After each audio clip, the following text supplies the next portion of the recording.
అందరికీ నమస్కారం. August 4న cobra dragon activation గురించి అప్డేట్ ఇవ్వటం జరిగింది. దాని గురించి తెలుసుకుందాం. డిసెంటాంగిల్మెంట్ టెస్టింగ్ ఫేజ్ బాగా కొనసాగుతుంది. ఇది దాదాపు ఒక వారంలో పూర్తవుతుందని భావిస్తున్నారు. ఆ తర్వాత లుర్కర్ నుంచి మానవాళిని విడదీసే ప్రక్రియ ఫుల్ ఫోర్స్తో ప్రారంభమవుతుంది. ఈ ప్రక్రియ ప్రిపరేషన్లో భాగంగా planetary etheric network of light సిద్ధం చేసి వాటిని సరిగ్గా యాక్టివేట్ చేయాలి. దీని కారణంగా జూలై 11 నుంచి 22 మధ్య స్పెషల్ డ్రాగన్ లేన్ యాక్టివేషన్ జరిగింది. ఆ కాల వ్యవధిలో ఏషియాలోనూ అలాగే ముఖ్యంగా టిబెట్ డ్రాగన్ లైన్లపై మెయిన్గా ఫోకస్ పెట్టి మొత్తం గ్రహం చుట్టూ ఉన్న డ్రాగన్ లైన్లను యాక్టివేట్ చేయబడ్డాయి. ఆ సమయంలో ఏషియాలో డ్రాగన్ యాక్టివేషన్ వర్క్షాపులు జరిగాయి. వాటి లింక్స్ మీరు డిస్క్రిప్షన్ బాక్స్లో చూడవచ్చు. ఈ వర్క్షాపులకు ఆకాశంలో అనేక సంకేతాలతో కూడి ఉన్నాయి. జూలై 11న హాంకాంగ్లో మల్టిపుల్ రెయిన్బోని చూడవచ్చు. మీరు స్క్రీన్ మీద చూడవచ్చు దానికి సంబంధించిన ఫోటోని. జూలై 18న మలేషియాలో వర్క్షాప్ అయిన తర్వాత ఆకాశంలో సోలార్ ఫ్లేమ్ క్లౌడ్ అంటే సౌర జ్వాల కలిగిన మేఘంని చూడవచ్చు. అలాగే జూలై 20న హాంకాంగ్లో మల్టిపుల్ రెయిన్బోని కూడా చూడవచ్చు. జూలై 21న టిబెట్లో డ్రాగన్ లైన్ యాక్టివేషన్ అయిన తర్వాత లాసాలో వైలెట్ తుఫానుకు సంబంధించిన ఫోటోని కూడా మీరు స్క్రీన్ మీద చూడవచ్చు.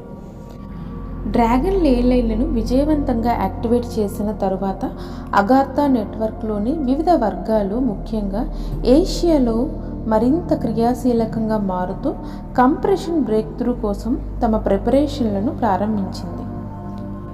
అందులో కొన్నింటి గురించి ఇప్పుడు చూద్దాము.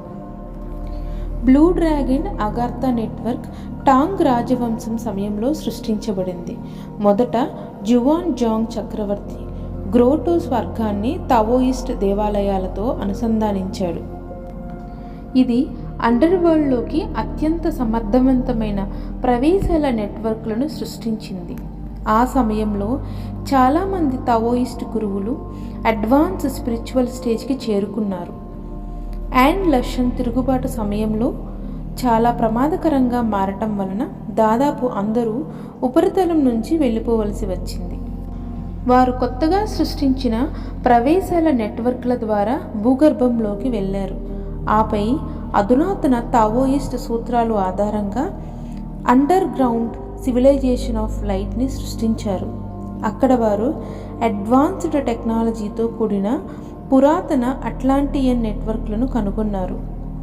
వారు ఉనికి ఇప్పుడు సెంట్రల్ చైనా దిగువన ఉంది.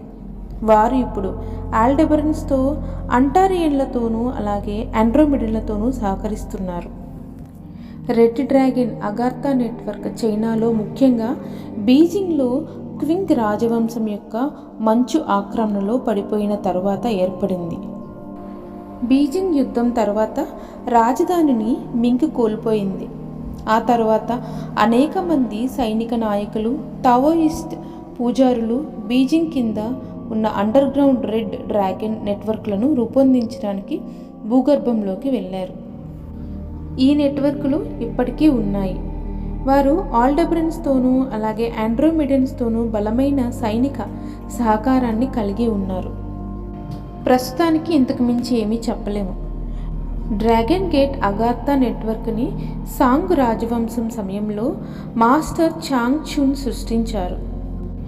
దీని మెయిన్ లొకేషన్ సిచువాన్ ప్రావిన్స్ చాంగ్డు, దీని ప్రధాన ఓర్టెక్స్. ఫుజియన్ ప్రావిన్స్లో మరి ఒక అగార్థా వర్గం ఉంది. దాని గురించి ప్రస్తుతానికి ఏమీ చెప్పలేము. టిబెట్లో ప్రధాన అగార్థా స్థావరం కున్లున్ పర్వతాల పశ్చిమ అంచులో ఉంది. ఈ నెట్వర్క్ ప్రధాన ప్లానెటరీ డ్రాగన్ లైన్ల నెక్సెస్లో ప్రధాన స్థావరాన్ని కలిగి ఉంది.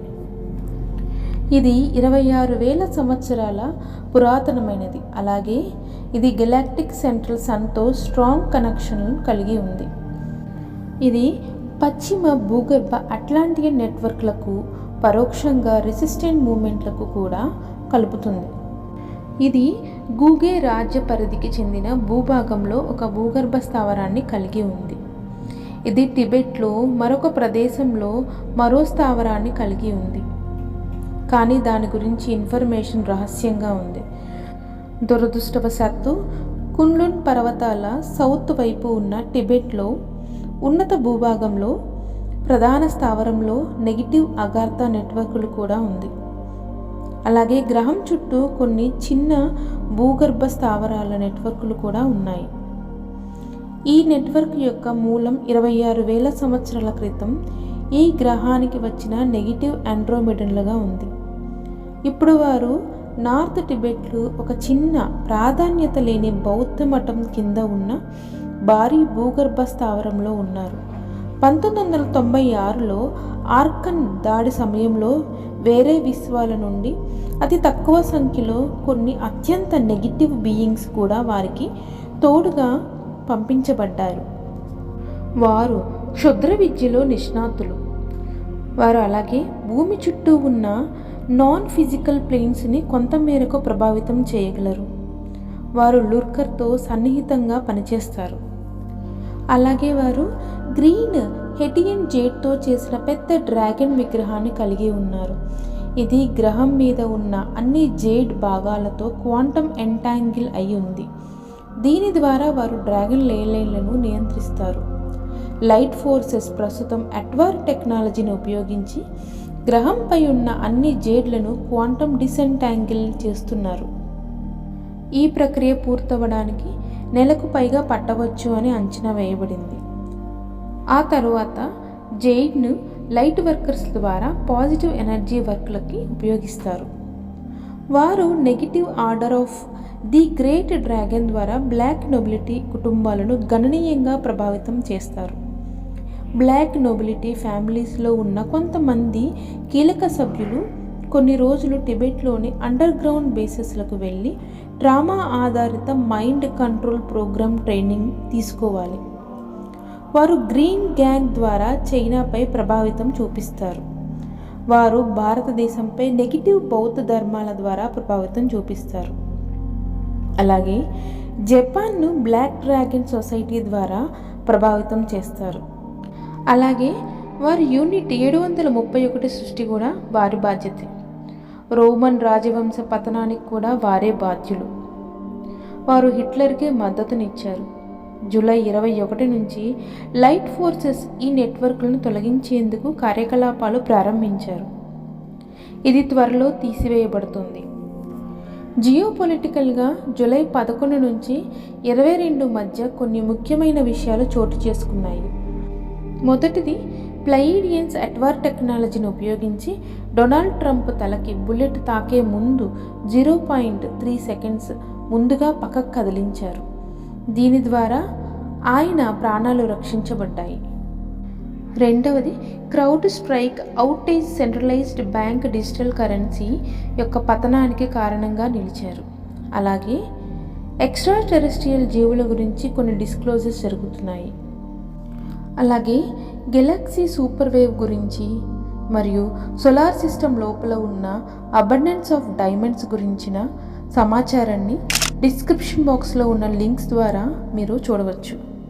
లుర్కర్ దాని సామ్రాజ్యం గురించి కొన్ని ఇంట్రెస్టింగ్ సమాచారం తెలుసుకోవచ్చు. ఈ ఆర్టికల్కి సంబంధించిన లింక్ డిస్క్రిప్షన్ బాక్స్లో ఇవ్వటం జరుగుతుంది. మీకు ఇన్నర్లో గైడెడ్ అనిపిస్తే డ్రాగన్ మెడిటేషన్లో పాల్గొనవచ్చు. మిడిల్ ఈస్ట్లో శాంతి కోసం ప్రతి 4 గంటలకి ఒకసారి ఒక ముఖ్యమైన మెడిటేషన్ ఉంది. వచ్చే కొన్ని రోజుల్లో ఇది చాలా అవసరం. లైట్ ఫోర్సెస్ వీలైనంత ఎక్కువ మందిని ఈ మెడిటేషన్లో జాయిన్ అవ్వాలని కోరుతున్నారు. ఉత్తర ఇటలీలో ఒక ప్రత్యేకమైన మిషన్ కోసం వాలంటీర్స్ అవసరం. మీరు అక్కడ ఉంటే ఈ మిషన్కు సహకరించాలనుకుంటే దయచేసి cobraresistant@gmail.comని సంప్రదించండి. Victory of the light. Thank you.